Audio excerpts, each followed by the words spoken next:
Oi, pessoal, tudo bem? Nessa apresentação nós vamos falar rapidamente e objetivamente sobre algumas áreas cerebrais mais envolvidas no processo de linguagem, ou seja, de emissão da linguagem falada e de compreensão da linguagem falada.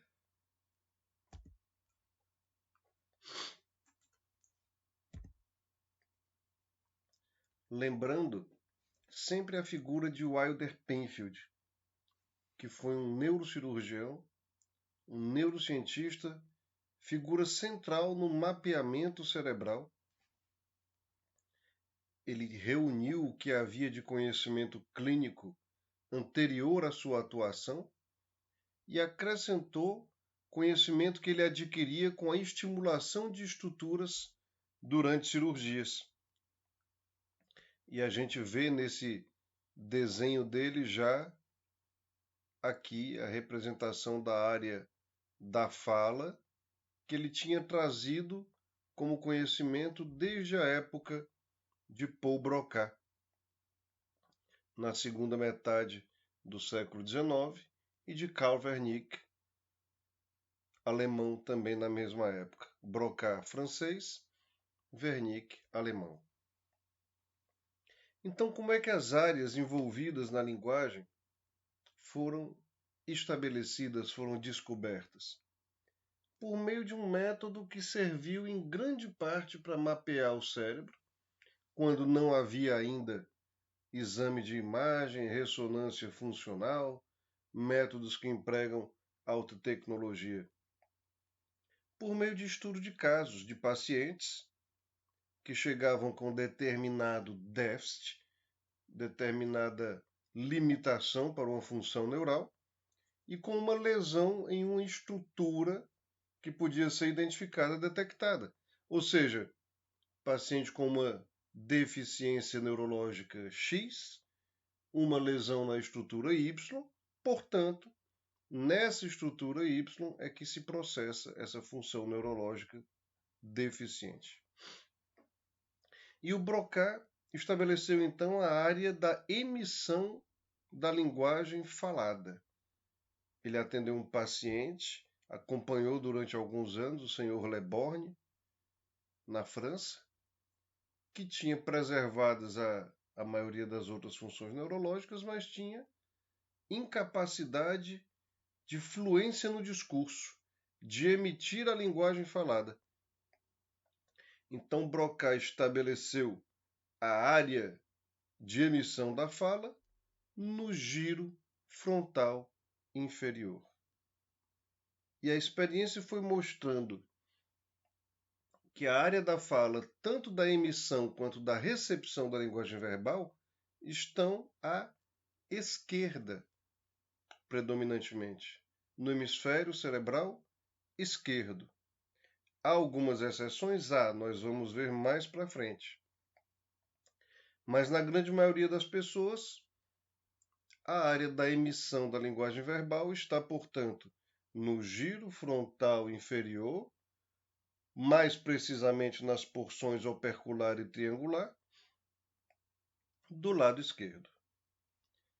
E um processo semelhante levou Wernicke, na Alemanha, quase na mesma época, a estabelecer a área de compreensão, de recepção da linguagem verbal, da fala, na parte posterior do giro temporal superior, também do lado esquerdo.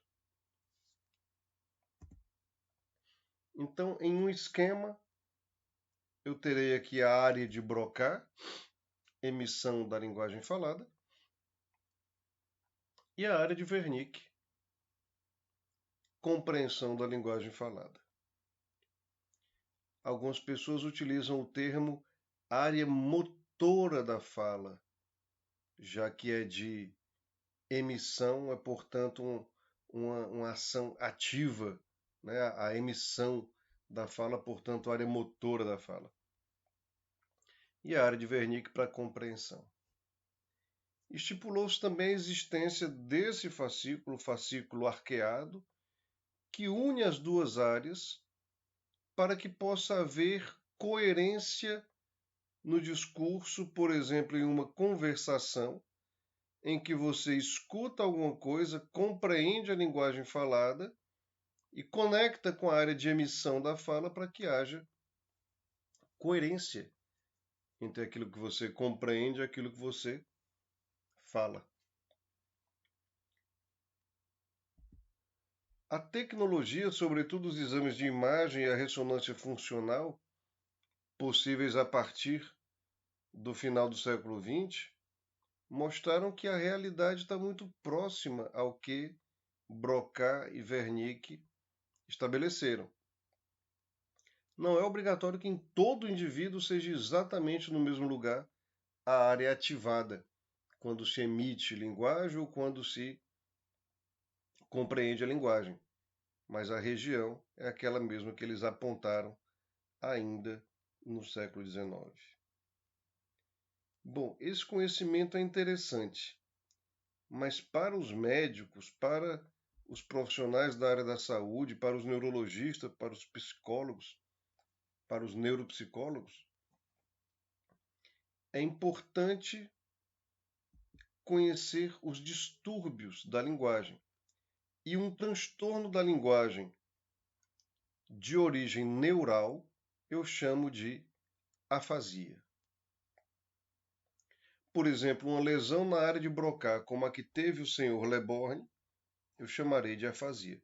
Se for um transtorno parcial, eu chamarei de disfasia.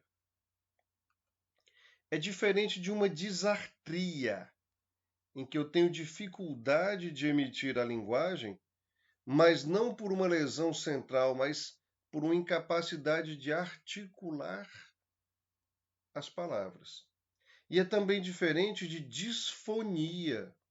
Por exemplo, uma rouquidão, uma lesão nas cordas vocais, é uma disfonia, não é uma afasia. E é por lesão do aparelho fonador e não por lesão cerebral. Isso é importante compreender porque tem aplicação prática direta. Alguma palavra sobre a simetria e dominância das funções dos hemisférios? É importante entender que a área da fala é dominante à esquerda na grande maioria das pessoas.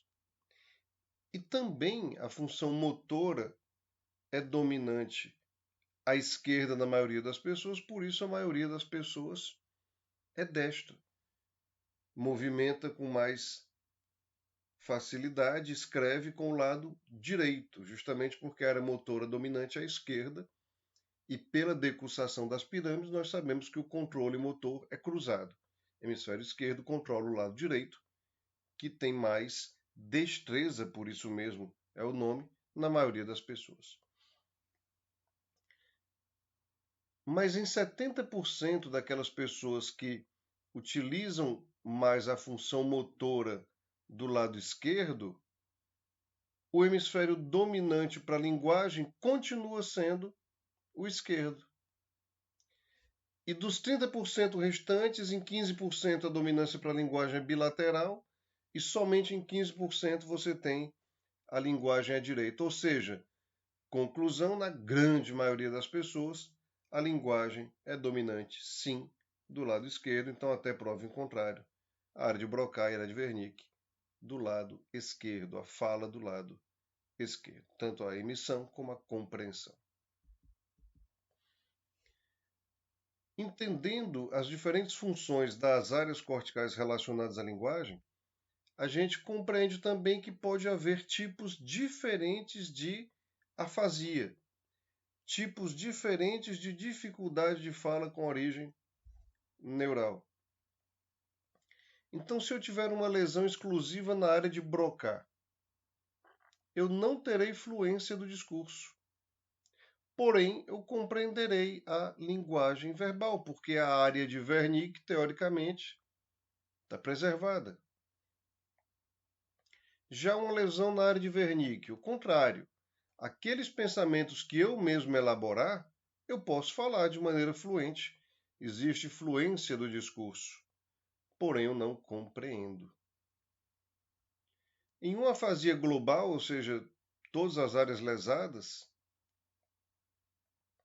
eu não terei nem fluência, nem compreensão. Está errado aqui na tabelinha, que foi inclusive tirada do De Jong. O capítulo do De Jong sobre afasias, área da fala, está muito bom. Agora, a afasia de condução, ela é teoricamente a lesão do fascículo arqueado.